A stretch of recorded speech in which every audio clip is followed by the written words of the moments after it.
You are watching Feast Week, presented by Lowe's, and we are in Myrtle Beach, South Carolina for the final day of the Puerto Rico tip-off. First up, the third place game between the Tulsa Golden Hurricane and the Illinois State Redbirds. Both teams never trailed in their quarterfinal games. Redbirds upset South Carolina. Tulsa handled Western Michigan. Illinois State then lost to Boise in the semis. Tulsa lost to Iowa State, and that sets up this third place game with a chance for either of these teams to leave Myrtle Beach with a winning record. Alongside LaFonso Ellis, I'm Rich Hollenberg. Fonz, if there's one thing we've learned about Illinois State, they'll go only as far as Malik Yarbrough will take. Malik Yarbrough, a monster, came in on Thursday, getting everyone involved, making big shots for his teammates. His vision unparalleled on Thursday, but then a complete change of events on Friday. Unmotivated on the defensive end. Coach Dan Muller said, you will not play if you don't guard. They're going to need him to step up and be big tonight, a guy that's capable of a triple-double. And on the other side for Tulsa, junior E2, 6'8", 220 pounds, phenomenal off the bounce. This guy was a little passive early on, not looking for a shot. Coach Haith got on him and said, be aggressive. Aggressive he has been. They're going to need him to be huge tonight to beat the Redbirds. Your officials, Les Jones, Rod Dixon, Jose Carrion, and our stats man, Dan Ferran, with the first grab of the game. It goes out of bounds. Your Illinois State Redbirds are going to be in the road red uniforms, home whites, for the Tulsa Golden Hurricane out of the American Athletic Conference. A much deeper and better conference this year. We'll get into that during this telecast. Jump ball again, and Tulsa controls. You're going to see Tulsa play with a lot of pace. This is a heavy ball screening team, but they're going to be against a 2-3 zone. Look for E2 to screen it at the top, and they try to get it to the inside for him to make plays. E2 0 and white. His first touch gives it up to Curran Scott, who knocks down the first shot of the game. And that's a great sign for Frank Haith's club, who hasn't really shot it that well from the outside, Fonz. Absolutely. A team that's shooting below 35% from three. Neither team shoots it well from the three-point line, so those early clean looks are going to be important. Tinsley off the mark. Here comes Tulsa, number 2 in white, Daquan Jeffries, a 6'5" junior out of Edmond, Oklahoma. Rich, I do think that Tulsa's going to have to play with pace. They can't play against this matchup 2-3 zone all night long. Going to have to get some easy ones in transition. Here's Jeffries in the paint, lost control on the way up, got his own miss. And here's Malik Yarbrough with a traveling violation call. Couldn't quite get that basketball on the floor and get it under control. That's a good call by the official. Dan Muller in his 5th season at his alma mater. He's now 2nd all-time at Illinois State in coaching victories, 105 in that 5-year career so far. Last year was a record-breaking year for him, 28 wins. And then talking to Dan before the game, he's concerned about Tulsa's speed and their pace, so they're going to have to control them and keep that basketball out of the painted area. Frank Haith said he's most concerned with not getting the ball inside, it's passing the ball against this zone. Woo! Beautiful spin move and a left hand off the window for junior E2, his first 2 of the game. And that's a great start for E2. Frank Haith wants him to be more aggressive when he catches the basketball. First possession, made a good play to get a 3-point shot off in the corner, and this time, what a beautiful drive and spin to the rim. Here's Yarbrough. He's the one to watch for the Redbirds, 52 in red. Shot from the wing is good, and the first 3-pointer of the game for the Redbirds goes to William Tinsley, who was held scoreless last time out. And that should give him some confidence. Only 1 of 11 from the 3-point line on the season so far. Frank Haith's Tulsa Golden Hurricane have had their wins drop each of the last 3 years. They lost in the American quarterfinals a year ago, only 15 and 17. But he has a deep team this year and a lot of players returning from last year's club. On the game already, he's already played 11 guys. I think he'll have to whittle that down as the season goes along, but expect to see at least 10 out here on the floor. Here comes point guard Sterling Taplin, number 4 in white. He controls top of the key against the Illinois State zone. E2 lost the handle. Wasn't quite ready for that one. Here's Keyshawn Evans, leading scorer for this Redbirds team coming in. Tulsa's playing a little 3-2 zone themselves, and so Illinois State's going to have to catch that ball up by the free throw line. No perfect guy than this guy. Yarbrough aggressive to the hole, and Malik Yarbrough will go to the line and shoot 2. And folks, there's so many ways that you can beat a zone. One of the ways that Tulsa's been successful is screening the top of the zone, and they've been able to throw it into E2. Oh, what a move right there, a little spin cycle. And that's the versatility that he has. He can knock down a three ball, can play with his back to the basket, and if you can get him in space, he's so good off the dribble. A terrific story for Tulsa and for all of college basketball. Stay tuned. We'll have more on Junior E2 coming up in this contest, but a terrific backstory from a young man who has only really been playing competitive basketball for about 5 years now. Yes. Yarbrough knocks down the first free throw. They need his scoring. They need his presence on the floor. 2 points for Yarbrough, who had 18, 6, and 6 in that upset against South Carolina in the quarterfinals. But you see how Tulsa's catching that basketball once they break the pressure and then pulling it out? I think they got to play a little faster than that. They have numbers on the backside. Scott rushed that shot. Here comes Evans. Another three, and it goes down. That's 2 for Tinsley. That's good luck for him. Had 12 points in their last game, and if he can be aggressive, they're looking for that third and fourth score out there on the floor. He's got to continue to be aggressive. Check that. That was Madison Williams with the three-point. Illinois State up 8-5.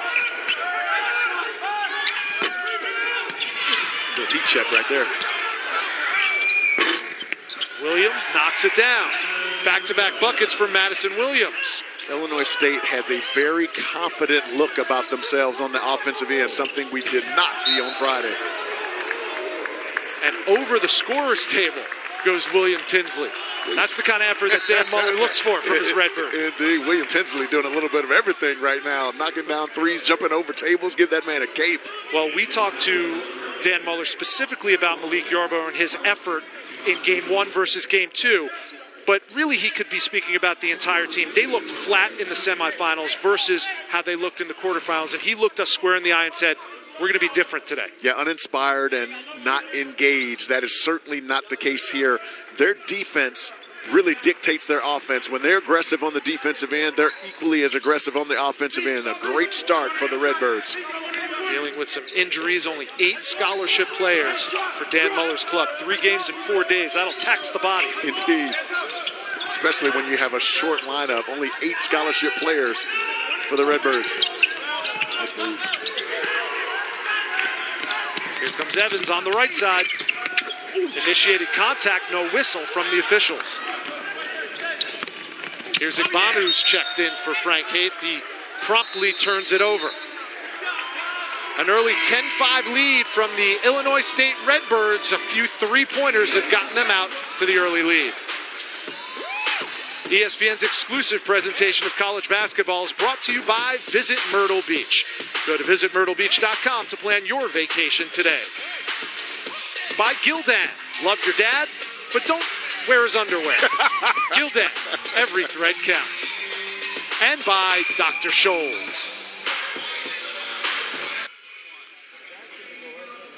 Illinois State in the midst of a 10-0 run. They have a 10-5 lead over Tulsa in this third-place game, and maybe there's something to be said for having a day off and vacationing with your teammates and taking in some of the sights and sounds. This was yesterday for the Illinois State Redbirds. They went straight to the Myrtle Beach Boardwalk to take in some of the great tourist attractions that are there. The beach is out there. Beautiful day in Myrtle Beach. Yes. And by the way, the Myrtle Beach folks have been nothing but short of sensationally hospitable this entire week. And wouldn't you know it, Feast Week in South Carolina isn't relegated to just Myrtle Beach. About 100 miles south, the Gildan Charleston Classic is taking place, that championship game tonight. Fran Dunphy's Temple Owls taking on Brad Brownell's Clemson Tigers. And just like South Carolina played in this tournament, Clemson, somewhat of a home game in Charleston, staying in the state of South Carolina. Didn't have to do much traveling, huh? Not a lot of freaking flyer miles there. Nice pass. Yarbrough, nice feed, and Phil Fain, the recipient. And Rich, I said earlier, you want to have a guy on your team who's a zone buster. And because of Malik Yarbrough's ability to pass and score the basketball, he's the perfect guy to put in that spot. But one more. Freshman Joyner can't hit it. And we have a jump ball. It'll be Illinois State basketball. And, folks, this is what he does. 6'6", 230 pounds. He is an absolute weapon. Always has his eyes up looking for guys. Look at that pinpoint pass on the hands of Phil Fain. Phil Fain knows what to do with it when he catches inside. Smooth lefty finish there by the left-hander. He's a young man you would call tantalizingly talented. He shows so much potential, so much skill.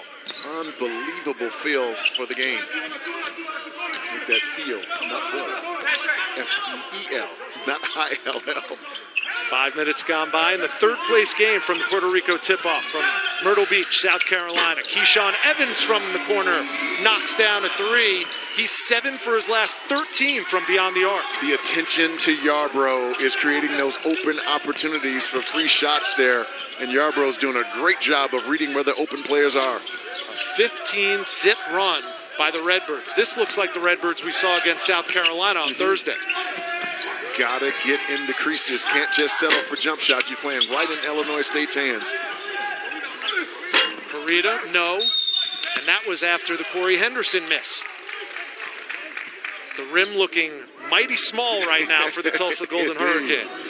The St. Louis transfer, Malik Yarbrough, has just been doing an incredible job. He has a reputation as a prolific scorer, scored over 2,600 points, but I don't think he gets enough credit for how great of a passer he is. He not only sees it, Rich, but he puts it right on your hands, and all you have to do is finish, and we've seen that here early and often in the first half of this game. Finds a little strategic substitutions now. Junior E2 goes to the bench for Tulsa, so Dan Muller takes that opportunity to give Malik Yarbrough a blow. Smart play.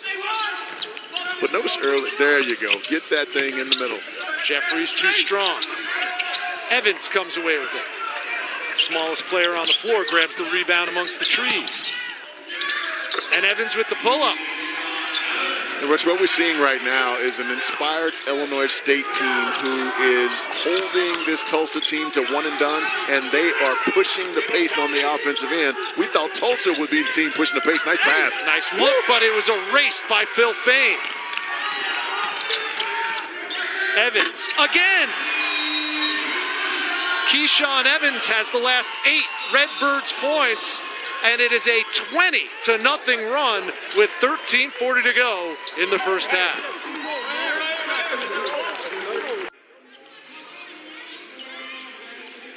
Well, Keyshawn Evans has been on a personal 8-0 run, but it's a 20-0 run overall for the Illinois State Redbirds out of the Missouri Valley Conference last year. Co-regular season champions at 17-1, and Key for 3 was a key last year. It's going to be even bigger this year. Indeed. Illinois State doing a great job early of controlling the pace of this game. The 2-3 zone is forcing Tulsa to take a ton of jump shots, one and done, and they are running that basketball down their throats on the other end. 2 consecutive plays were able to score in transition. Look how passive Tulsa is right now when they get that basketball through the press. Once they break the press, Red, they have to be more aggressive attacking the basket. That foul is going to be on Malik Yarbrough. Tulsa 0 for their last 8 from the field, including 0 for 4 for 3. So other than being aggressive, if you were play calling for the Golden Hurricane, what kind of a play would you run right now to get a bucket? It was working early on when they were screening the top of the zone and reversing the basketball, throwing it inside. E2 was able to make a couple nice plays. He kicked one out for a 3 early on, and then the second one he drove and got to the basket and finished. Now they've been relying exclusively on the jump shot, which is not their strength. Only a 34% three-point shooting team on the year. And E2 on the bench. Where does the offense come from? That's the million-dollar question right now for Tulsa. Right there, it came from the point guard, Sterling Taplin. And that stops a 20-0 Illinois State run. And notice, Rich, was not a jump shot. It was a drive to the basket. Tulsa needs more of it to climb back into this game. Yarbrough skip pass. That 3 way too strong, but Yarbrough's there for the rebound, and he'll go back to the line and shoot 2. Well, we mentioned junior E2, 0 and white for the Tulsa Golden Hurricane. The leading scorer on this team and leading rebounder apparently might have hurt his finger the last time he was on the floor. You could see him grabbing his right hand, right around it. It looked like his pinky. Yeah. We'll have to keep an eye on that. Doesn't have ice on it on the bench right now. That's a good sign. He's a tough hombre. I expect him to be back in this game at some time soon. Yarbrough 3 for 3 from the stripe so far. In that 18-point outburst against South Carolina, Fonz, was 14 of 17 from the field. So good because you're shooting well from the stripe. But even better than that, it shows how aggressive Malik Yarborough was in that game. He has, and we've seen his poise early and often here, Rich, is if he doesn't have it and he draws two, he keeps it simple. He just gets rid of it. He keeps the game very simple. Very proud of that young man.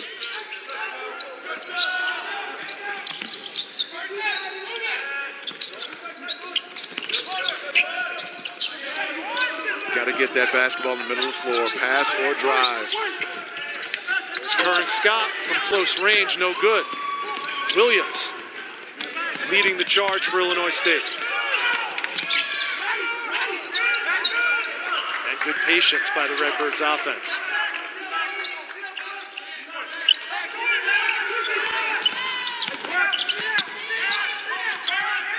Yarborough for three. He's got the range, too. Yeah, they're switching that action at the top. There's no way Gino Artisan at 6'9" can guard him out on the floor. That time he just raised and shot right over him after a little, I call it a fast dribble, which caused the defense to retreat. Already 5 3-pointers by the Redbirds offense. And Les Jones is going to get the freshman Eliza Joyner for traveling.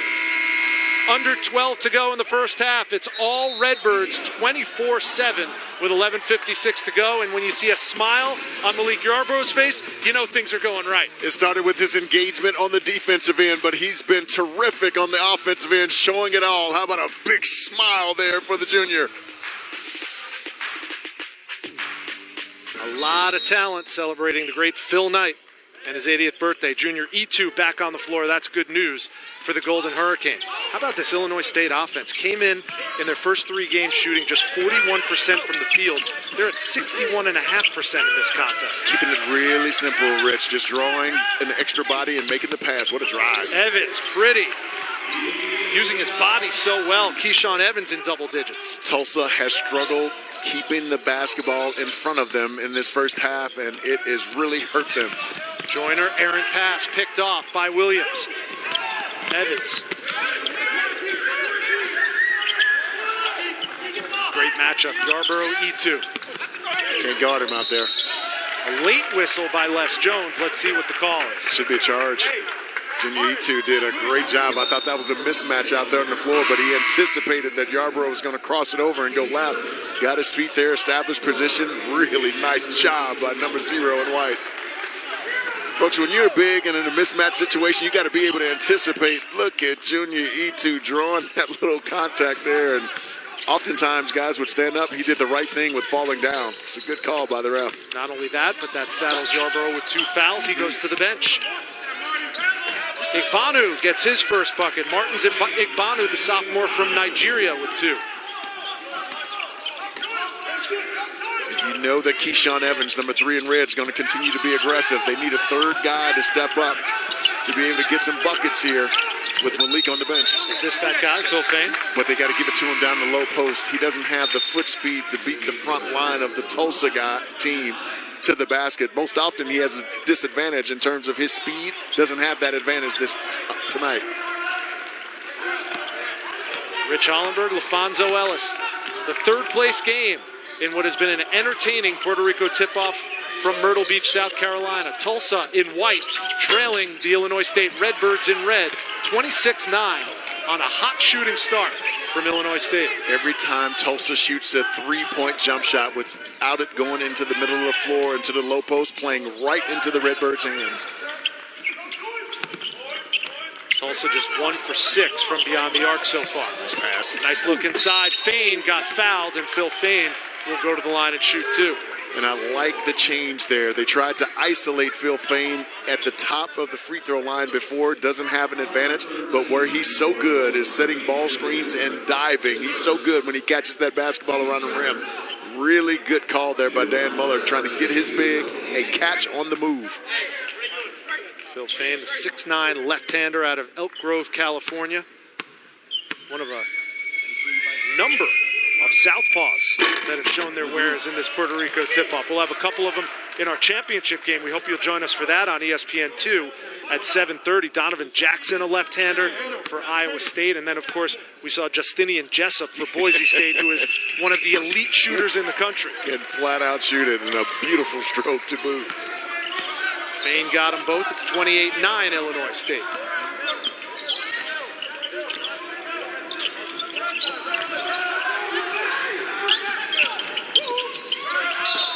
It looked like a travel, and it was.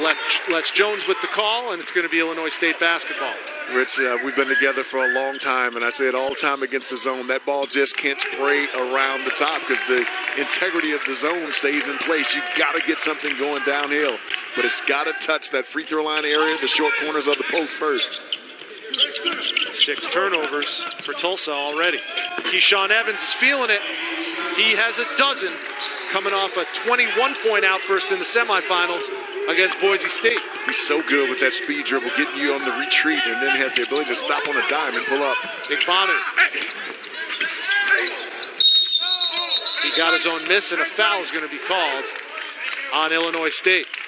And folks, this is difficult to contain when someone's coming at you with a speed dribble. You got to respect it and back up, and that's exactly what Keyshawn knows you're going to do. And he can stop on a dime and pop it. He's been extraordinary here in this first half. The first 3 games of the season, 28 points, 17 points, and 21 points. He's already got a dozen today.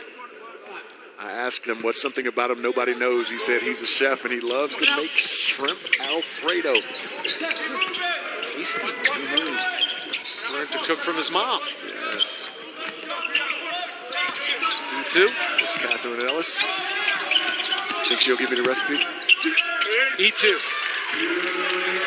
That's 4 points for junior E2. I think they need a steady diet of that on the Tulsa end of things. Well, notice how they got it. Ball reversal, a drive into the middle of the paint, forced the defense to have to come up and help, and they dropped it underneath the E2. They need much more of that to climb back into this game. I still think they're playing a little too slow. They got to push it on misses and makes. An offensive foul called on Illinois State. It'll be Tulsa basketball. A rare chance to string together back-to-back buckets. Can't settle for jump shots, Rich.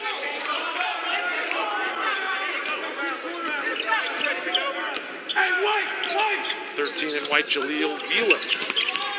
Getting a lot of playing time as a youngster. And he squeezes one off. Can't knock it down. Didn't make it, Rich, but I like the inside-out 3.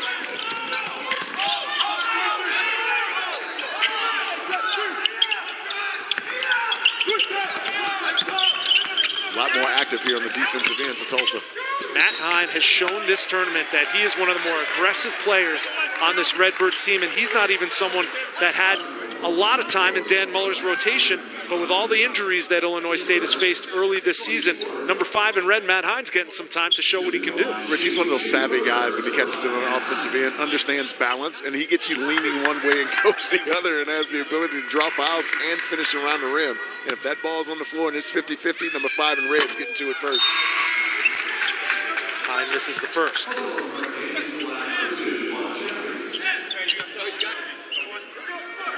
Yarborough continues to sit on the bench. Dan Muller could afford to keep him there with a 30-11 lead. And Hine goes 1 for 2. So, Rich, let's see once they get through the second wave. Okay, they called it off. They've got to be more aggressive, Tulsa, against both the 2-3 zone and especially against that full court pressure once they break through the first line. Taplin slices in. And a whistle as DeQuan Jeffries didn't finish, but they got the foul. Rich, what they're doing is they're screening the weak side of that zone at the top, which is allowing the crease to be able to attack down the middle. Now you get that center, the middle guy stepping up, and you could drop that thing underneath. Watch this here. See that screen there on the inside by Martin Zigmanu, and now all of a sudden that center has to come up and engage, and those drop-offs are there plenty. They've done a nice job in that area, but they've got to do it a lot more. First point of the game for DeQuan Jeffries, the 6'5 junior. And you talk to Frank Haith, and if it's not coming offensively from junior E2, it's going to have to come from number 2, DeQuan Jeffries. Those are his first 2 points of the game. Coming up on 8 minutes to go. It's been all Illinois State so far. Fain. Can't get it to go from the elbow. Everyone knows that he's going to drive to his left. That was a nice drive by Igbanu, playing him, forcing him to go right. Nice. Igbanu tried to go back outside, and decided to take it into the paint himself, and a foul on the floor with 7:50 to go. When we come back, the story of number 0 in white, Junior E2, speaks 5 languages, and that's not even the most interesting thing about him. Junior E2 for Tulsa, leading the team right now with 4 points, and get to know one of the better players in the American Conference. He came from the Republic of Congo 7 years ago, where he moved to the United States. Speaks 5 languages. His actual native language is French, and English was the final language that he learned. So he was always a real quiet kid in college. Transferred over to Tulsa from Rutgers, and Frank Haight said, "You need to be the alpha male." He had no dunks all of last year. Already this year, Fonz, he's got 4 of them. Yeah, it's been a lot more aggressive, and what people don't realize, the dunk can be inspiring for your team, but it can also be demoralizing for the defense, and so he's been engaged here early and often. They need his voice, but they also need his production. He's got to be aggressive on the offensive end. And as we said, because English came so late to him, he didn't really talk to his teammates a lot, and one of the inspirations was the strength coach for Tulsa, David Dietz, who said to him, "Even if you're not saying the right stuff, we just need to hear your voice." Yes. And now the guy won't shut up. Apparently, according to David Dietz, in practice, in workouts, he's the loudest one out there. Well, that's what happens when you let me talk. I just don't shut up. An economy of words. It's not my strength.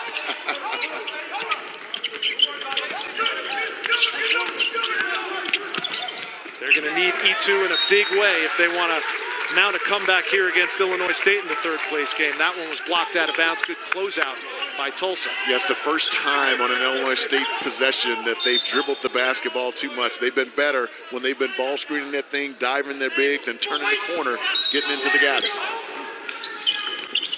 Like to see more of that here as we close out this first half. 15 on the shot clock. See what Evans has in mind on offense. He's been the hottest member of the Redbirds so far in the first half. 5 to shoot. Evans, hesitation off the window. And it all works for Keyshawn Evans. Gives new meaning to the term hesitation. Oh my gosh. It reminded me of that putt Tiger Woods hit back in the day that just sat on the cup for like ever and then finally dropped in. That's exactly what that was like. Look at this thing, man. Gets up on there. Let's go 1,001, 1,002, 1,003. Oh, I'm just going to fall in here. I've seen some times where it actually stops up there. Unbelievable. He does have his Tiger Red going on. And it is Sunday. Nice.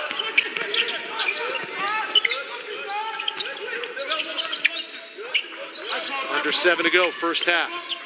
Taplin working on Evans. Jeffries from the wing, way off the mark. The rebound to E2.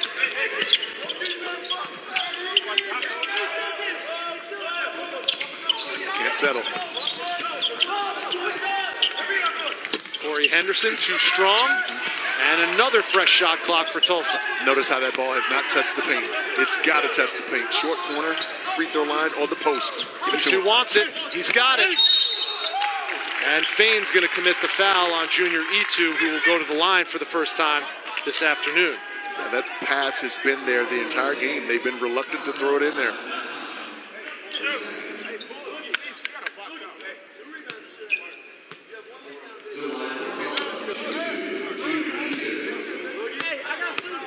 So here's Junior E2, who we just introduced you to moments ago, Serge Ibaka's cousin. Serge playing now for the Toronto Raptors. A reminder, everybody, the basketball just keeps getting better on ESPN. Monday on the Deuce, the Maui Gym Maui Invitational gets underway from the Lahaina Civic Center. Those games are going to be starting on Monday from the Maui Gym Invitational, part of Feast Week, presented by Lowe's. Teams like Wichita State, and your alma mater, Notre Dame. Say it loud. Michigan's going to be in there. As a matter of fact, Corey Henderson, who hasn't scored yet, number 32 in white, is a Wichita State transfer. That Wichita State team, woo, look out. 8 of their top 10 scorers returned this year. And, folks, if you've not seen him, 6'5" point guard Landry Shamet. Great pass on the interior. Fain. Another beautiful dive by Fain.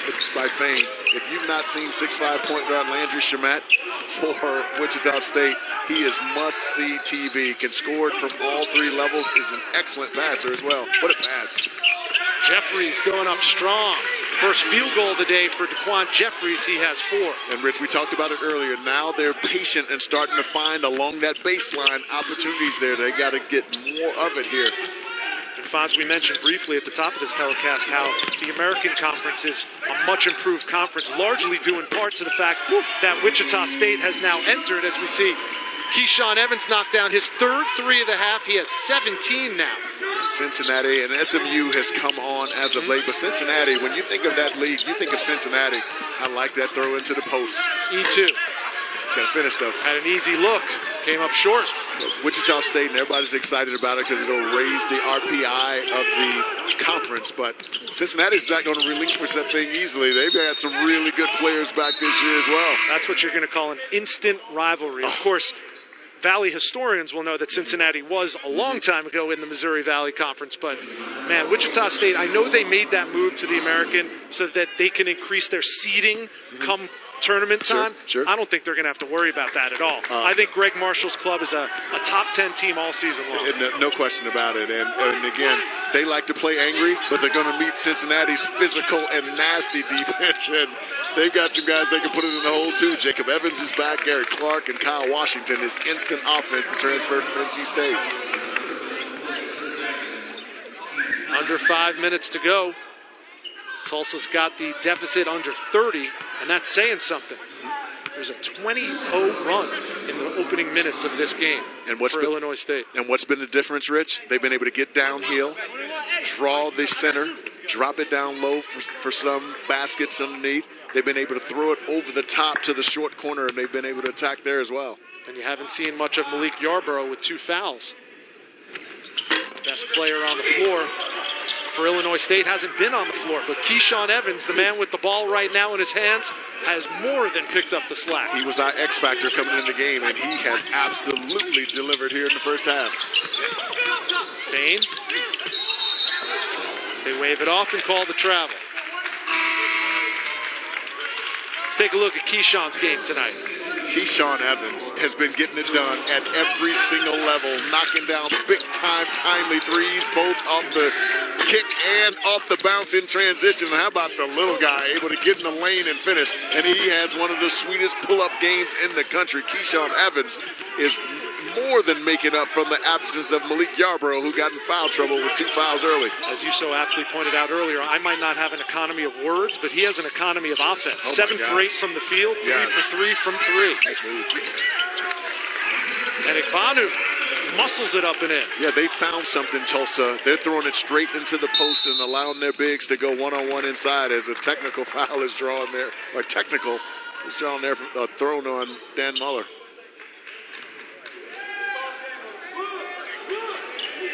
Wes Jones blowing the whistle on Dan Muller. So Curran Scott will shoot the technical. Obviously said at least one, if not a couple of magic words for Les to turn around and tee him up. I think the ratings on those words were, I think it was G? It's closer to PG-13. Okay. Scott knocks down the technical free throw.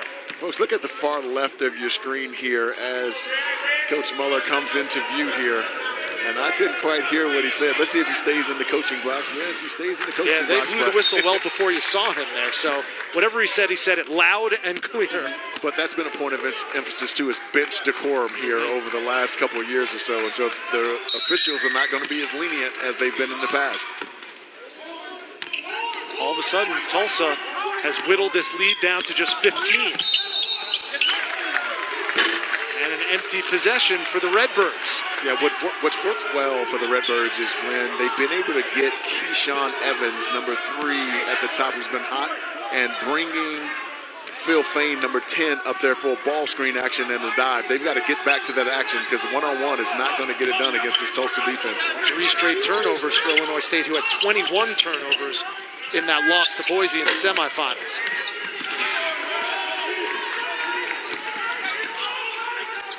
Tulsa's now 1 for 8 from 3. Not their strength, as we touched on earlier. Yeah, only 32% from 3 on the year. Tinsley is right on line, but just a couple inches short. Well, Illinois Illinois State's lead was in the 20s for most of the half. Tulsa's got it down to 15 with 3:32 to go. ESPN's exclusive presentation of college basketball is brought to you by Lowe's. Hurry in today for huge savings on all things. And by Old Spice. I used to rock Old Spice back in the day. We hope you'll join me and Fonz for the championship game of the Puerto Rico tip-off in Myrtle Beach coming up at 7:30 Eastern on ESPN2. Boise State looks to remain undefeated against the best offense in this tournament so far in Iowa State. What do we expect? You get to see a future pro in Chandler Hutchison. So versatile, folks. Had a horrible night on his first game, but finished with 5 points down the stretch to seal the deal. And for Iowa State, oh my goodness, one of the best backcourts in the nation. Nick Weiler-Babb, almost a triple-double waiting to happen, and Donovan Jackson off to a tough start in his first 2 games, but 25 points per game over the last 2. Those 2 are dynamite. It was Iowa State who got past this Tulsa team by 2 in the semifinals. Illinois State lost to Boise State in the other semi. What a block by Phil Fain. It's the second block of the contest coming up on 3 minutes to go. And there's a triple, just the second one. Check that, the 7th triple from Illinois State.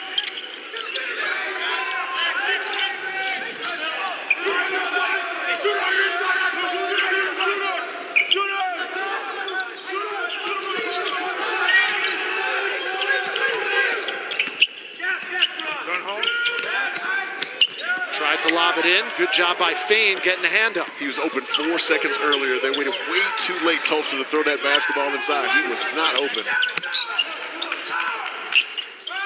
Evans.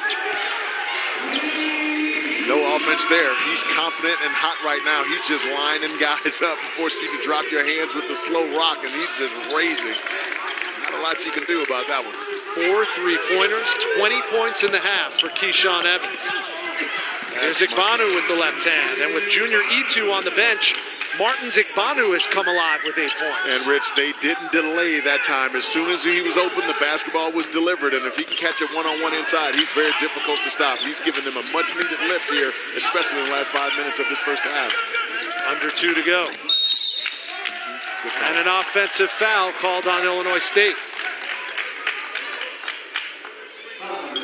And folks, Illinois State, when they were struggling to score the basketball, they got away from this. Watch this high ball screen action. He's going to go left. Phil Fain 10 is going to dive. And when he dives so hard, it forces the weak side defender to have to cheat and help. And that's what opened up that wide open 3 for Jerron Martin to knock down. Excellent execution here. Look at the dive. He's got to come in and help. Now too long of a run to close out on that shot. Jerron Martin ready to shoot the rock and knocks that one down from 3. Beautiful execution by the Redbirds.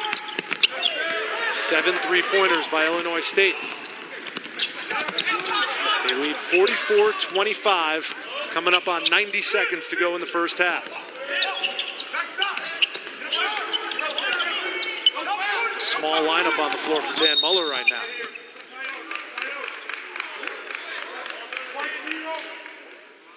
And that foul's going to go on Junior Itu. I was shielded. I couldn't see that one. That's the first foul on Itu. They've really held him in check as Dan Muller's defense. What have they done to neutralize him? They've not. Tulsa has not been throwing it into him when he's been open. Let's just face the facts. Early on, first 2 possessions of the game, they threw it to him. He created a double team, kicked it out for a same side 3. The second time they threw it inside to him, he's one-on-one, drove it, a little spin to the basket. They've not gotten him enough touches down in the low post. Now, part of that, he was out with that little finger injury as Rudiger tries a 3 here. They've got to be much more intentional about getting 0 touches, especially with this lineup in. There's a lefty Artisan off the mark, and they're going to get Daquan Jeffries over the back. Rich, inside-out 3s are what you're looking for. That ball never reversed the side of the floor. It went into the corner, and it was a jack. You got your best player inside in E2. That ball has to go down inside to number 0 and let him play out of it. It's a poor possession there by Tulsa.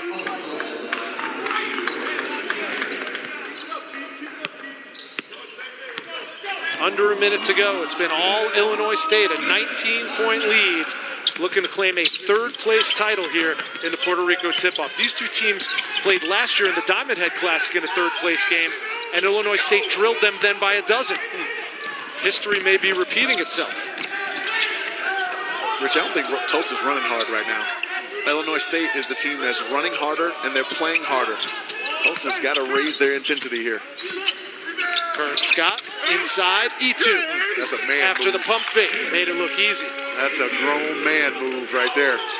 And that's what happens, Rich, when they give it to him inside. Something good happens for them. Tulsa doesn't give him enough touches on the interior. Use it or lose it timeout called by Dan Muller. Frank Haith wanted to be more aggressive with the E2 on offense, and he has shown that aggressiveness so far today. And finally able to get him a touchdown underneath. When you give it to him inside, he's so tough to guard because he's so strong. Look how low he stays on that crab dribble. Just clear some space on the interior, a little up fake and finish. They've got to get E2 more touches on the interior to get themselves back into this game. They've been relying way too much on the jump shot. Look at the power, folks. Junior E2 spent his first 2 years of college at Rutgers, sat out last year, or the year before rather, and led this Tulsa team in points and rebounds a year ago. This year, a big step up. Preseason second team All-American Conference. A lot expected from Zero and White, Junior E2. He's got complete green light, and Frank Haith has been imploring him to just embrace it and become more vocal, and we've seen that evolution over the last couple games.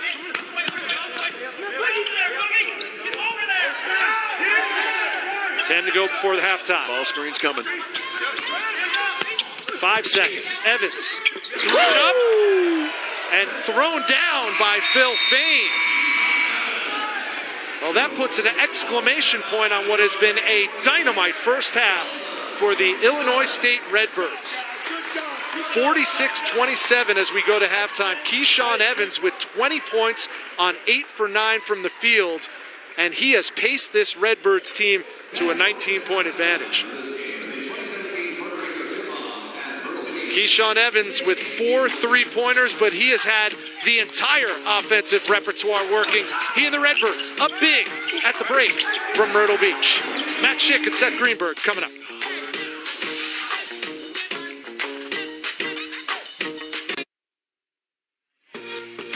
Back at halftime in Myrtle Beach, South Carolina, the third place game of the Puerto Rico tip-off. Illinois State advancing, Tulsa advancing, but right now it's Illinois State up big on the Golden Hurricane, 46-27.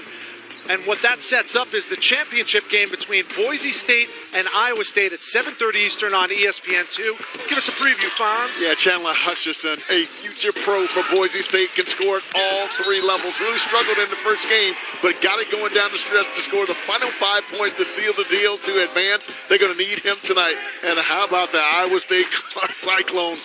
Nick Weiler-Babb and Donovan Jackson, an elite backcourt, maybe one of the tops in the nation. These guys have been absolutely off the charts. Nick Weiler-Babb, a triple-double waiting to happen. And how about Donovan Jackson? Struggled early, but 25 points per game over the last 2. It's a 19-point lead for the Redbirds, 46-27. We're back with second half action right after this.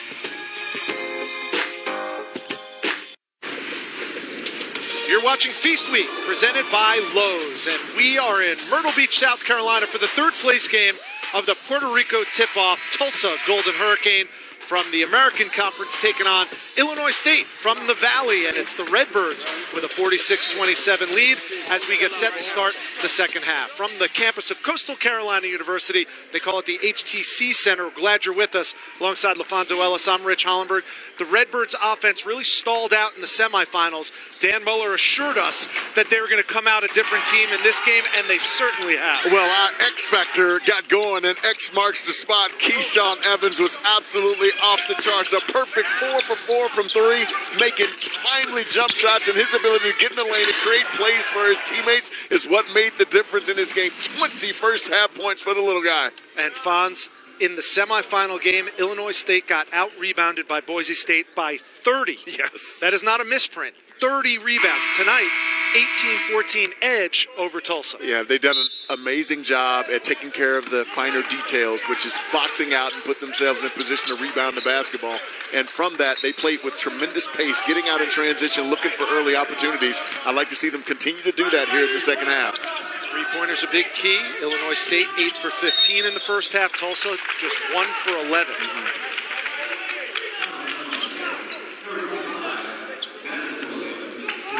That foul, 15 seconds into the half, is going to be the third on number 25, Madison Williams. And Rich, this Tulsa team is at their best when they're either on the dribble getting downhill or they're throwing that basketball inside to that free throw line area, low post, short corner, as they're doing here. Beautiful spin move, and they get the foul. E2 limited to just 6 points, but to your point, Fonz, you really didn't have the amount of touches that was necessary to keep this Tulsa team in it. Yeah, only 6 attempts really in the first half. I know that sounds like a lot, but for a team that was bricklaying in the first half with 1 for 11 from 3, you got to get that basketball inside. E2 did a really nice job, 8 points, efficient with the 6 shots he did get. This is Tulsa's 5th game of the year. They're 2-2 coming in, and already in 2 of those 4 games previous, junior E2 30 points against Oral Roberts, 25 points last time out against Iowa State. So even against Power 5 type competition, this young man can really do it. At home, we'd like to call him, he's a bad dude. He can get a lot done. Got to give a little credit to Martins Igbanu as well. 8 points in the first half. And the reason he was able to get it because they were willing to throw it inside. They got to do it a lot here in the second half. But it's got to start with getting stops here. Yarborough working on E2. That's good D. And they're going to get E2 with the foul along the baseline. He had his hands vertical. I couldn't see his lower body, though, so you have to look and see if he moved his lower body into the offensive player here. Let's take a quick look. He's completely vertical. Did he move into him? That's a close one there. Yarborough gets the miss. And Malik Yarborough has the first 2 of the second half for the Redbirds. He has 8.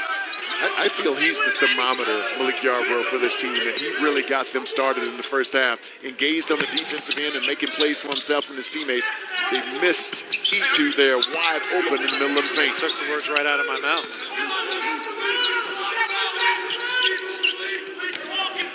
10 to shoot. Kern Scott, baseline, tough shot, but he drew the foul. It's going to go on Tinsley, 23 in red, and Kern Scott will go to the line and shoot 2. Rich, you kind of see him in the layup line. You kind of look at him and go, sure. But that dude is an absolute killer out there. He's so good at getting to the rim. He's got a beautiful pull-up game and just as tough as nails out there on the floor. Such a crafty scorer. Talking about Kern Scott here. Really good player. Redshirt sophomore out of Edmond, Oklahoma, transferred from Charlotte. Knocks down that first free throw. He's 3 for 3 from the line today. And coming in, they really expected him to be a big boost offensively for this team. Hasn't quite panned out. He had 17 in the opening round against Western Michigan, but only 7 against the Cyclones on Friday night. He's been inconsistent, and they need him to be consistent to climb back into this game, down 17 here. We'll keep an eye on the foul trouble for Illinois State. They're thin on the bench to begin with, only 8 players in the rotation because of injuries, and now the fouls are starting to mount up against this Tulsa team. Which I know they didn't come up with the stop that Tulsa wanted, but I like the game plan here in the second half. When Keyshawn Evans gets to going downhill, they're going to play him one-on-one and not give up easy sprays out there on the perimeter or lifting up and easy dunks at the rim. I like the game plan here in the second half, but they got to rebound the basketball. Second offensive rebound here early in the second half. Officials called it a shooting foul, so Phil Fain will go to the line and shoot 2. He had 8 points in the first half. Comes up way short on that free throw attempt. He's the 5th option on this team offensively last year, but for this team to make a deep run in the MVC, he's got to really be aggressive, especially when he catches that basketball around the rim. Such a different look for this Redbirds team. They had Paris Lee, who was the Valley Player of the Year and Defensive Player of the Year. Then they lost Mikhail McIntosh to transfer. He's playing at Oregon now. Deontay Hawkins left. He's at Boston College. It's been a little bit of an attrition issue for Dan Muller, but this team is playing with a ton of energy tonight. Defense taken away by Scott, and it's going to be Illinois State basketball. There's that toughness factor you talked about with Curran Scott. Oh, Rich, he's so gritty. I love the way he plays the game on both ends of the floor.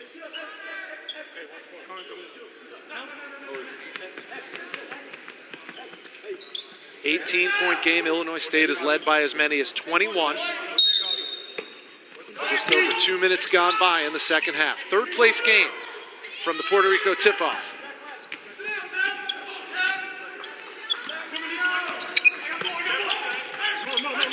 Here's Yarborough from the free throw line. Too strong, and E2 snares it. Yeah, he's got to get to the basket on that one. He's got a speed advantage there. Get those bigs on him. He's got to get to the rim. E2's wide open. Again. Give him the ball.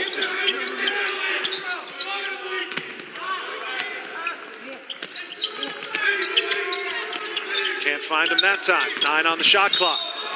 Scott went down, and it's going to be another foul on Illinois State. Rich, they were very fortunate there because oftentimes when you're playing against a pretty good defense, that first open look you get, if you don't get it then, it usually leads to a bad shot or a turnover. They got to get that basketball inside to their bigs when they're open on the interior right away. It's too slow. No better person than asked than you, who was so successful in the low post in your college and pro career. Could it have to do with how E2 is not showing his hands high enough? Good three there. It can, Rich, but I feel like he's putting his hands in the pocket because oftentimes you don't want to throw it over the top, especially when you're only 10 feet away. You want to bounce past that thing through the middle. So he has his hands in the middle of his body, but it would be good for him to mix it up. Evans picks up where he left off. 23 for Evans, 5 triples tonight. They're going to have to adjust their defense on Evans, and they got to keep the basketball out of his hands or crowd his space when he has it. He is drilling them right now. The only reason I asked that about E2, as you see the high hands there, he got it and kicked it back out. It's because it's just a head scratcher that they're not trying to, for lack of a better word, force the ball inside to get some offense from. Yeah, I don't think they're looking. Tough shot. Too quick. Tinsley off the mark. Here comes Jeffries. Give it to him. Surrounded by Redbirds. And a 3-second violation called on Igbanu. And folks, watch this as E2 is looking to get the basketball in the interior. They threw it over the top that time there, but when you're in between two guards there, I would like to see him actually put his hands up a little higher, because if he catches the basketball inside, that's all you want to have. When you have a good player, you just want them to catch the basketball. And he's got to put his hands up, keep his hands up high, and become a receiver in there. Because if he can get it inside, he can make some plays for himself and his teammates. You hear a lot of coaches around college basketball teach the young college players, especially, hands out on defense, hands up on offense. There's a nice shot for Illinois State. Talk about gritty. Tough. Hine brings it in abundance. The threes are falling for the Redbirds. Here's one for Tulsa, and they have an answer. Sterling Taplin. They can't keep trading baskets, though, Rich. They've got to get some stops down here. They have been incapable of consistently stopping the Redbirds' offensive attack. Tulsa was 1 for 11 from three-point range in the first half. They already have 2 in the second half.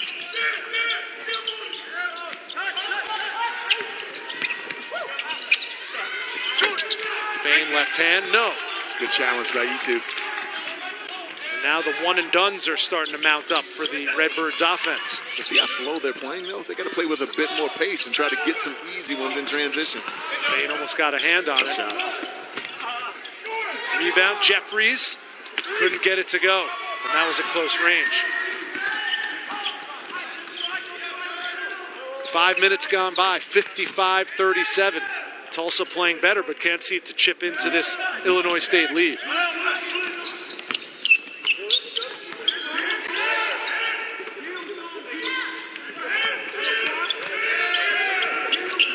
They're going to switch this. I wouldn't help. Keyshawn's been too good. Here's Evans again. Too much space. Too much space. 26 for Keyshawn Evans. You got to be willing to take away something, give up something, Rich, and I would give up the drive and not the three. Keyshawn Evans is now 2 off his career high at 28. He had that earlier this year against Florida Gulf Coast. Keyshawn Evans, count them, 1, 2, 3, 4, 5, 6 triples on the night. He leads all scorers with 26, and that's the main reason why Illinois State's a 58-37. ESPN's exclusive presentation of college basketball is brought to you by Lowe's. Hurry in today for huge savings on all things winter. And by Dr. Scholl's.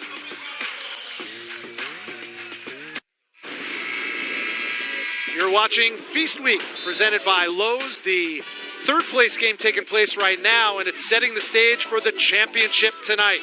Big 12's Iowa State Cyclones just walking into the gym, going to get themselves lathered up to face the Boise State Broncos, who are looking to remain undefeated. They come into this contest 4-0, some primetime players in action. Steve Prohm and the Cyclones evening their record at 2-2 with back-to-back wins here in Myrtle Beach. That's going to be a fun one. We hope you can join us. 7:30 Eastern on ESPN2. Junior E2 out of the timeout, and E2 will go to the line and shoot 2. When Tulsa's gotten the basketball inside, something good has happened for them. It's a lot of time left in this basketball game, down 19. They've got to continue to throw it inside. But again, Reg, they're playing way too slow on the offensive end after misses and even after makes. Taplin, number 4 in white's got to push the rock up the floor and look for early opportunities. E2 off the mark. Well, here's another advanced look at what's coming up on ESPN2 at 7:30. Chandler Hutchison on the left, one of the Wooden Award candidates this year. And Nick Weiler-Babb is messing around and flirting with triple-doubles seemingly every night so far. Every single night. That's going to be an amazing matchup. And because Boise State switches at times, they'll find each other guarding each other. 20-point Illinois State lead. Their largest lead has been 21. Backdoor. But the youngster Isaac Gassman couldn't handle it. Out of bounds. A turnover for the Redbirds. Here comes Tulsa. Spacing very important for this Tulsa offense, especially against the zone. How have they done so far? Tulsa has not consistently gotten that basketball to the trigger areas because, again, they continue to shoot three-point shot after three-point shot. It's not their gifting. 32% from 3 so far on the season.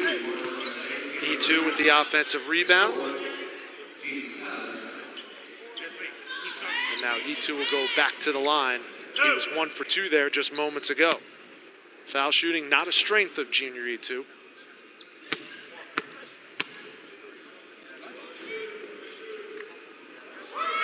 He's 3 for 6 so far tonight, make it 4 for 7.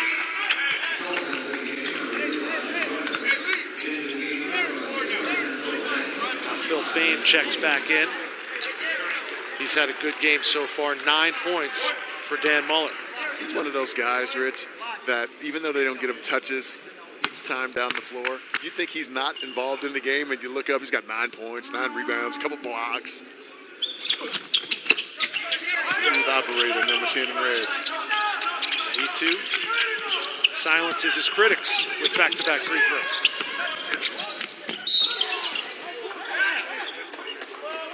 A little bit of a gamble there by the freshman Darian Jackson, and he's whistled for the foul.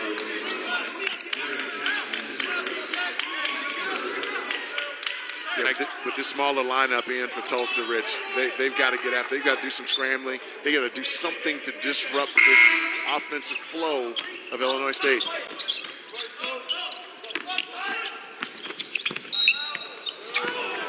And another foul call, and it looks like it'll be Darian Jackson again. So in a span of about 3 seconds, the freshman Darian Jackson whistled for 2 quick ones. Just out of position defensively, and typically when we're out of position, we reach instead of moving our feet and keeping our chest in front of the ball. Well, 13:24 to go in the game. You're down 18. At what point do you, as a coach, say, all right, it's time to gamble every possession down the floor? You got to pick your spots, Rich, because with the ball handlers that Illinois State has out there on the floor. They could burn you if you gamble too much, so you got to really pick your spots.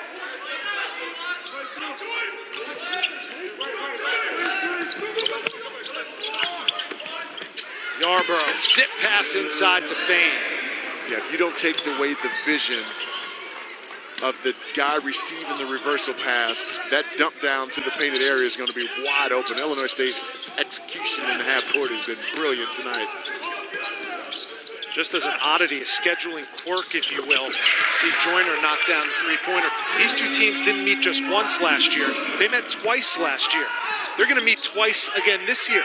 They play here in the third-place game, and then they'll meet again at Illinois State on December 2nd as part of a home-and-home that they started last year. They split the series a year ago.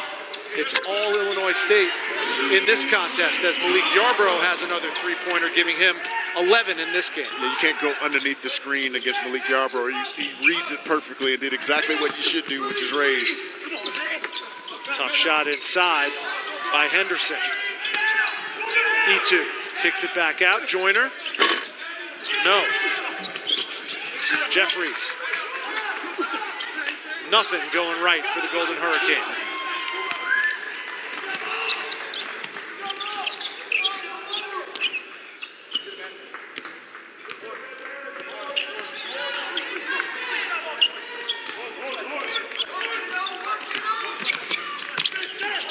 Nice read. Wide open look.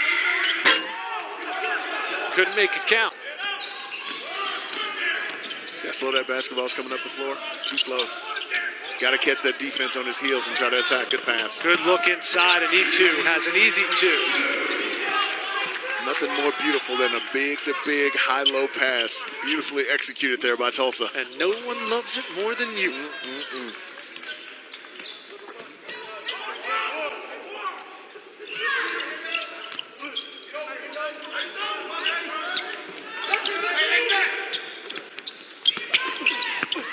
Yarborough. He's come to play tonight. 13 points for number 52, Malik Yarborough. He's a mismatched nightmare out there on the floor. You don't know how to guard him. You put a big on him, he's going to go by. You put a small on him, he's going to take you down the post and score over the top.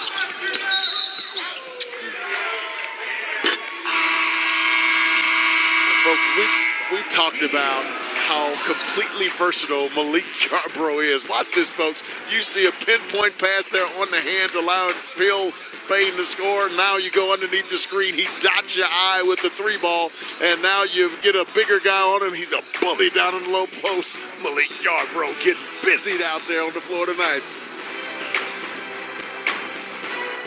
I mean, 13 points, 4 assists here. Folks, watch this. His vision to be an excellent passer, you have to have great feel and vision. Look at that one through the goalpost. And watch this one, folks. This is a Mark Jackson, ESPN Mark Jackson kind of pass. He's the best passer I ever played with in the NBA. Only Mark Jackson can make those kind of passes. Malik Yarborough is getting it done here tonight, too. Stuff in the stat sheet, 13 points, 7 boards, 4 assists. We talked to Dan Muller before the game about Malik, and his quote was, he could be the best player Illinois State has seen in a long time. And it might be so long that the last greatest player was Dan Muller himself. Back in the late 90s, he was a Missouri Valley Conference Player of the Year with the Redbirds. And now he's returned to his alma mater, trying to lead them back to prominence. There's an and one opportunity for Phil Fain, and the largest lead of the game for Dan Muller and the Redbirds.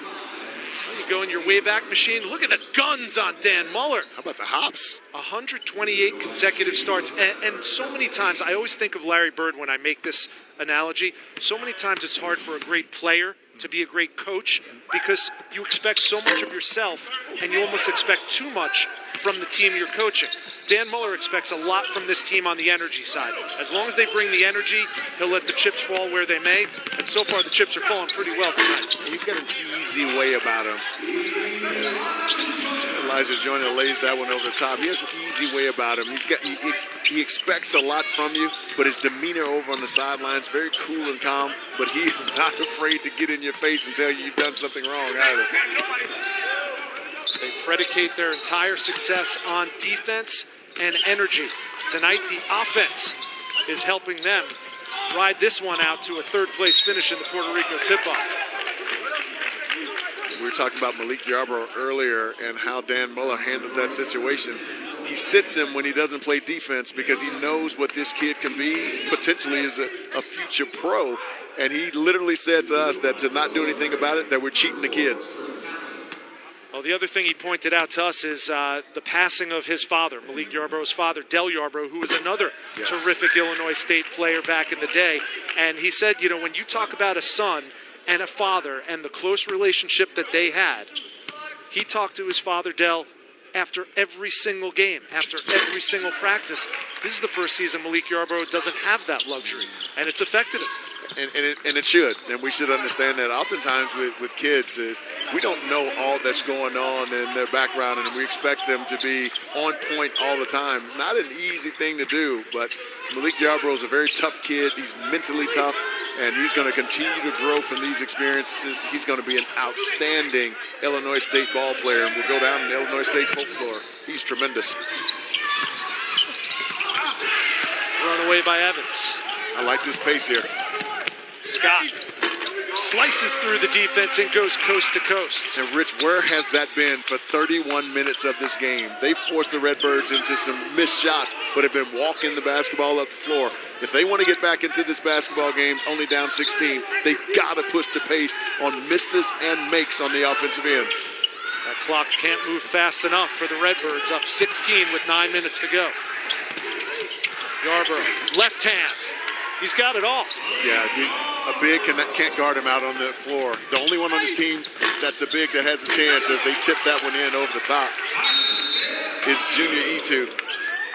And with him out of the game right now, he's coming back in now, but he's the only one on that team of the bigs that can guard him out on the floor. That was Igbanu with the 2 to give him 10. A timeout called on the floor with 8:40 to go, and Malik Yarbrough leading the way with 15 points, 7 boards, 4 dimes. He's doing it all for the Redbirds.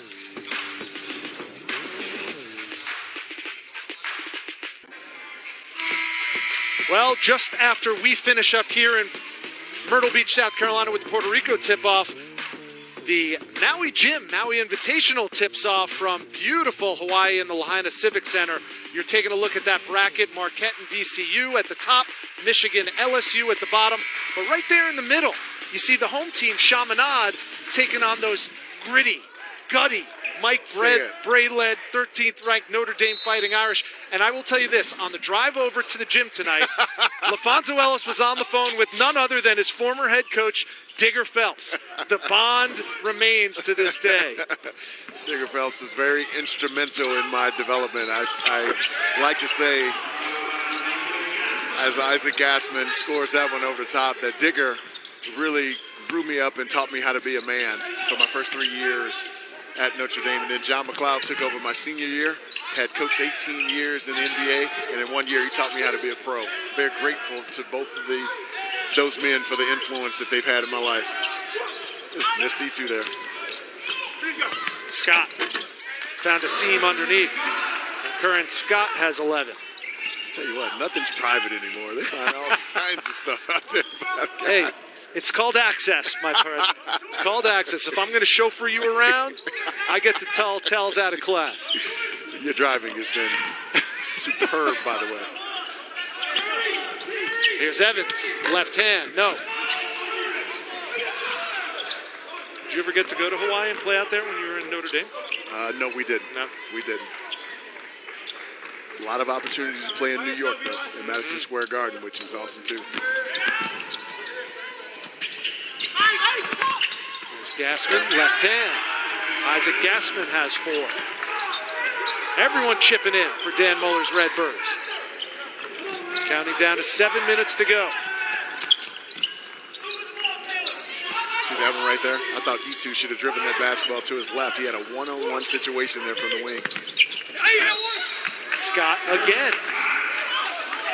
Someone keeps losing current Scott, and he's got 13.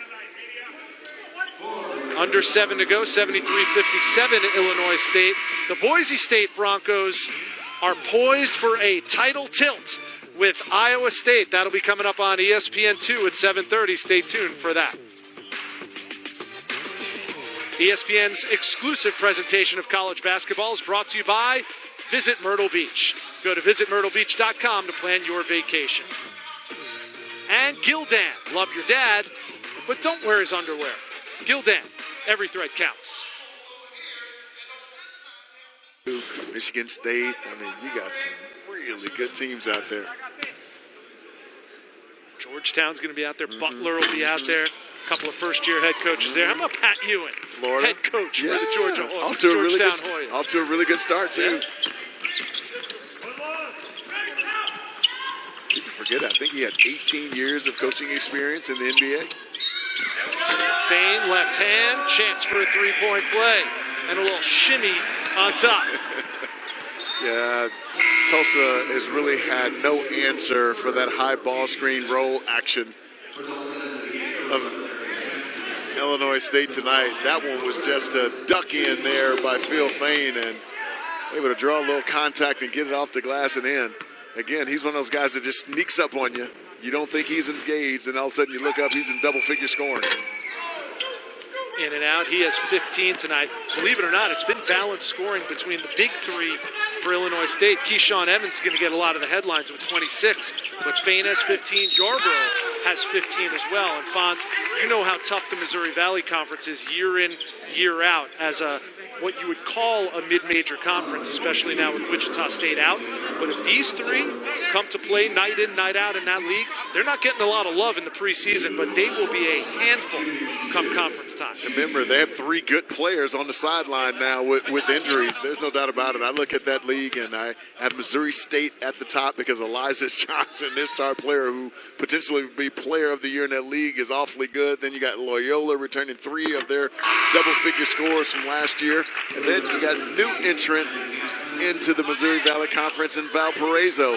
After that, I think it's wide open, and I don't see any reason with the way this team can guard and the way they can score it with balance on the offensive end. I don't see any reason why Illinois State can't compete for the championship in that conference. I'm sure there are some nervous times at the Missouri Valley head offices in St. Louis between the commissioner, Doug Elgin, and associate commissioner, Jack Watkins and company, but they have nothing to worry about. It's going to be another banner year in the Valley. I agree with that wholeheartedly.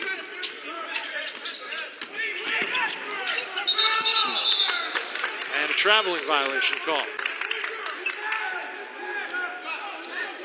Rich, there's a lot of time left in this game.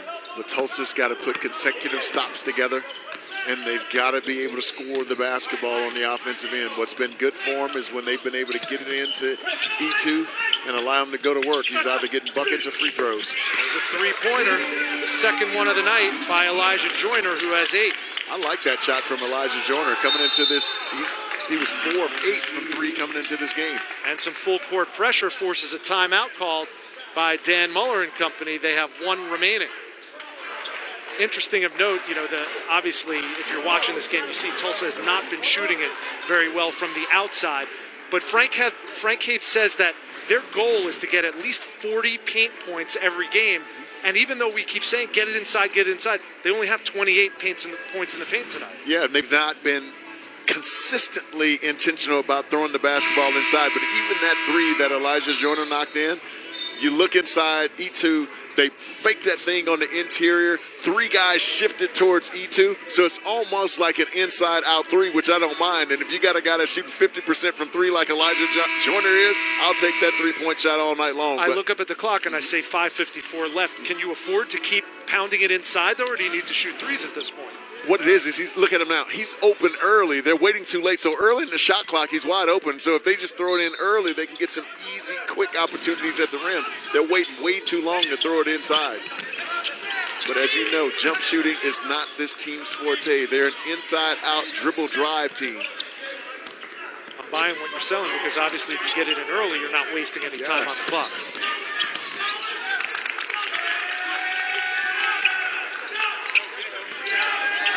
Jackson did a great job there defensively, one-on-one against Keyshawn Evans. Yarborough That's good D. in trouble. That's good D. That's good D there. And you hear the Tulsa bench vocal right now. trying to urge their team back into it. Only down 16, Rich. A lot of time to go in this game.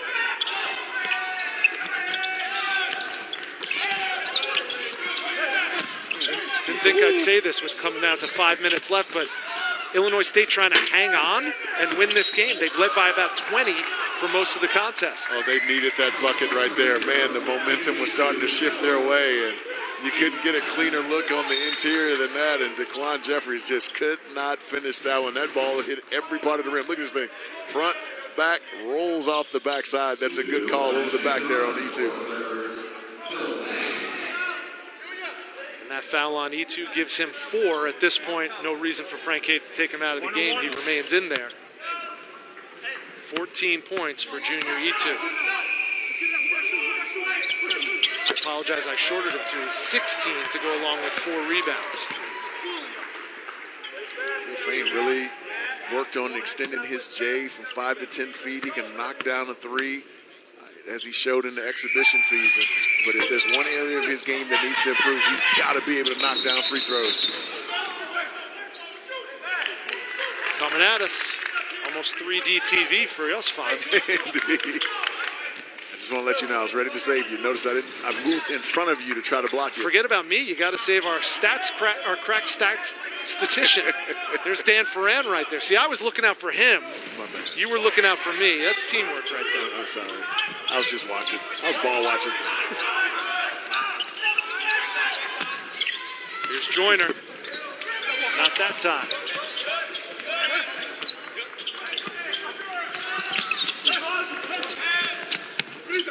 Taplin got it to go. We got to string a couple stops together here.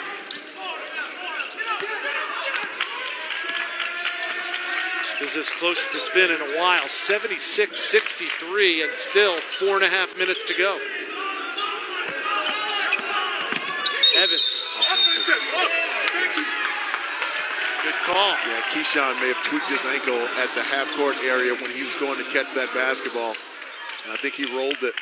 Left ankle, folks. Keep an eye on that one. Dan Muller will go to his bench and insert number 23, William Tinsley, as Evans heads to the bench. That's good eyes by the baseline official. He certainly used that left arm, a little chicken wing inside to create separation. Look at this, folks. Went into the defensive cylinder there and created contact. Good call by the baseline official. Keyshawn Evans leading all scorers with 26 points tonight.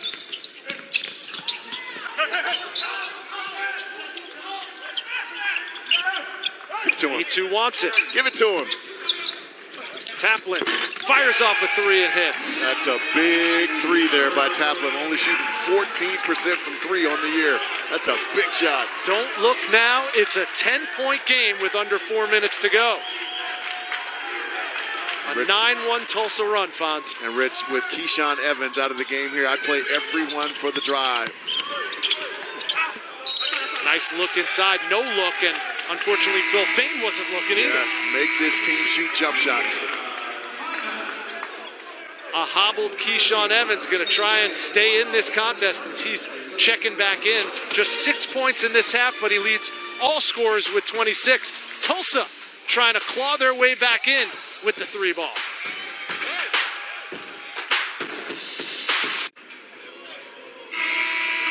Your score with 3:45 to go is a lot closer than it's been for a long time. Illinois State has been up by as many as 21, but the lead is just 10, 76-66. Tonight you can cap off your sports weekend with SVP and SportsCenter at midnight Eastern on ESPN. Reactions and analysis from Dallas after the big game between the Eagles and Cowboys. Plus, the Vikings took care of the Rams 24-7. So does that mean they have an inside track to a bye in the NFC? And it's the 5th anniversary of the butt fumble. Katie Nolan begins a countdown of the best not top plays of all time. That's on SportsCenter with SVP. Welcome to the team, Katie Nolan. There's a 3 ball out of the timeout and a foul called on the floor.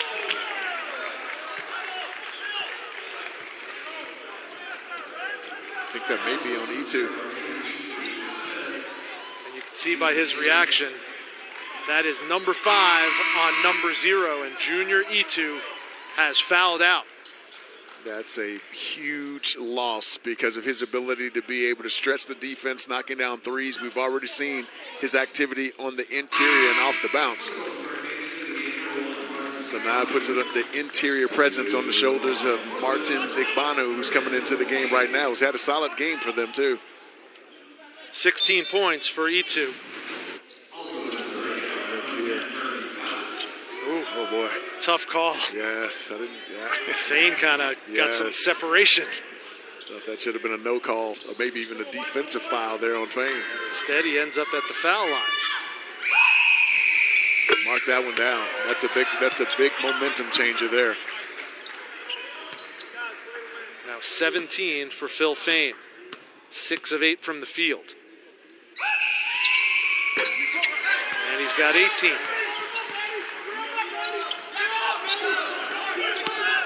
The lead is a dozen. 3.5 to go. Third place on the line in the Puerto Rico tip-off from Myrtle Beach, South Carolina. Taplin, no. Fane, a rebound. Dan Muller still exhorting his troops. He wants to run offense.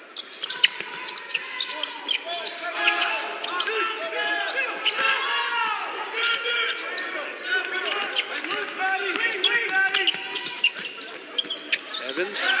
Don't leave Keyshawn. Force him to shoot a runner. 4 to shoot. And a foul called, and what's worse, it was so late in the shot clock. Yes. And Elijah Joyner took one in the chops. That sends Keyshawn Evans to the line, shooting 2. He has 26 already tonight to lead all scorers. Now, Rich, I have to admit, I don't like those calls. And the reason I say that is Keyshawn Evans clearly jumped into his cylinder. I felt that should have been a no call. Hey, right now I got one. Watch this, folks. He's entitled here. He's a good defensive position, and when you jump into the defensive player that way, whether you draw, in that case, a lot of contact in the face, which clearly happened, that should be a no call and possibly even a charge. Well, I know he was moving, but he's he entitled. was straight up and down. Legal guarding position, you can be lateral or you can move backwards. He was in good legal guarding position there. I thought that should have been a charge. Evans 1 for 2, gives him 27, one off his career high of 28. Taplin could have made a better pass than that. Jeffrey's going to catch that one and finish. Can't afford any empty possessions at this point, and they just got another one. Down by a baker's dozen.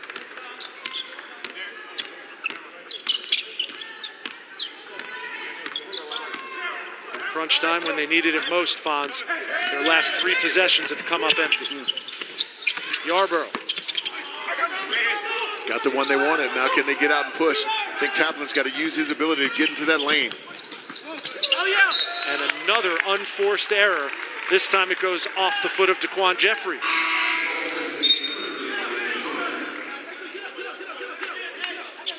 Wow, that's 2 turnovers in a row. That is devastating at this time of the game. Tulsa's going to pick up full court. 2:06 to go. Largest lead of the game for Illinois State was 21. It's now 13. And Rich, this is where it's difficult to pressure Illinois State because your power forward is the one handling the basketball out of the top. Who's your best passer on your team?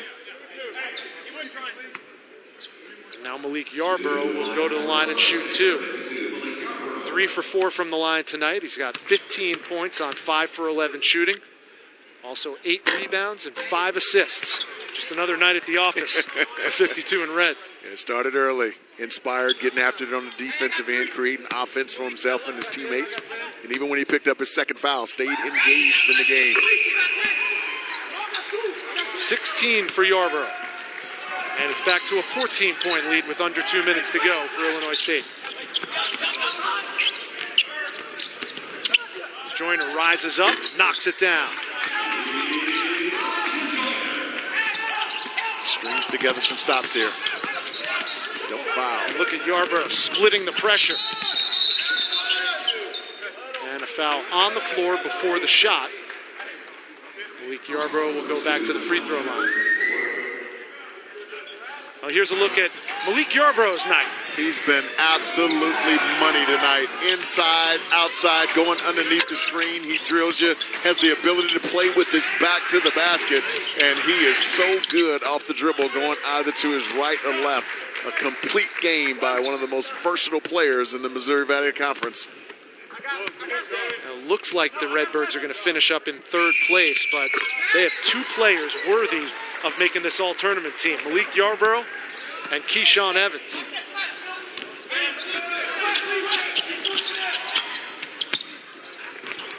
How about a block? And a block for good measure. Well, starting Thanksgiving Day, the Phil Knight Invitational, as we're calling it, the PK80 tournament, honors Nike co-founder and 2012 Naismith Memorial Hall of Fame inductee Phil Knight in advance of his 80th birthday. It's going to take place right near Nike headquarters in Portland, Oregon, and it's a Sweet 16, if you will, of blue bloods in college basketball, including Duke and Oklahoma and UNC and who's who, if you will. Yeah, and North Carolina, defending champion. Fonz, if you had to pick four players, these would be the ones you'd focus on? These are my guys. Luke May making big shots throughout the NCAA tournament last year, off to a tremendous start for North Carolina. Miles Bridges coming back instead of going into the lottery, into the draft last year.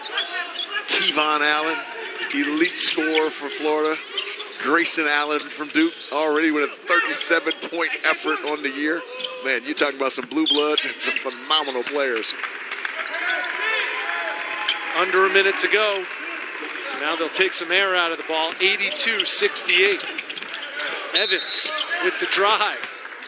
Still aggressive with the game well in hand, and Keyshawn Evans will go to the line. If he makes one of these, he ties his career high. Makes them both. 29 points is the new high water mark for number 3, the 6-foot junior out of Fort Lauderdale, Keyshawn Evans. What are the chances his mom, Catherine Ellis, is going to give you the recipe for that shrimp Alfredo? I don't know, but if that's what's giving him his juice, maybe she can make some for all of us.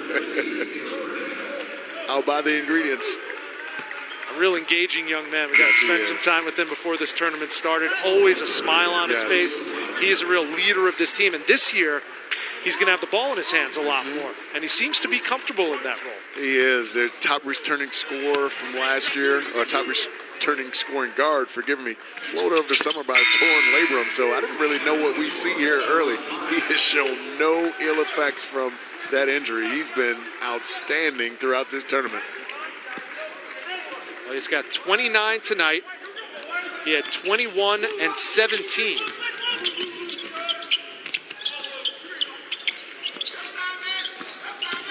in the previous two games. So that gives him 67 for the tournament. He's 4 shy of the tournament record for scoring. Unbelievable. The pull-up J was just working from the mid-range and from 3. His ability to get to the middle of the floor with his dribble, really impressive. And just when it looked like Tulsa was getting ready to make a charge, he knocks down another big bomb. You talk about a big ticker in that chest right there. That young man can flat out get it. We came into this tournament, Fonz, saying this is going to be a shooting and scoring type tournament. It didn't start out that way, but now it's finishing up that way. Keyshawn Evans with major points. Obviously, in the championship game, Donovan Jackson and Nick Weiler-Babb both have a chance to end up at 70-plus points in these 3 games. And Chandler Hutchinson really put on a show in the semifinals. Yeah, I think guys just all of a sudden got comfortable. New place. It was chilly in this gym early on Thursday, and it just takes one day to be able to adapt, and adapt they have. Terrific win tonight by the Illinois State Redbirds. They're going to face this Tulsa Golden Hurricane team again, and it's going to be at home on December 2nd, but they'll savor this one on the trip back to Normal, Illinois. Malik Yarbrough has been absolutely terrific. He really got him started in the first half, making great plays, was able to get to the rim, create an opportunity for his teammates, but when he got in foul trouble, Keyshawn Evans absolutely took over this game. getting to the rim, knocking down threes. His pull-up J was absolutely on point, and I thought the defense, that 2-3 zone, was sensational tonight. A career high for Keyshawn Evans, 29 and leading the Redbirds to the win. Malik Yarborough filled the stat sheet as usual, 18 points, 8 rebounds, and 5 assists. And the Illinois State Redbirds claimed third place in the Puerto Rico tip-off in Myrtle Beach. Coming up, our championship game between Boise State and Iowa State. That tips off in about 30 minutes on ESPN2. But now on ESPNU, stay tuned for the third place game from the Charleston Classic, Auburn and Hofstra.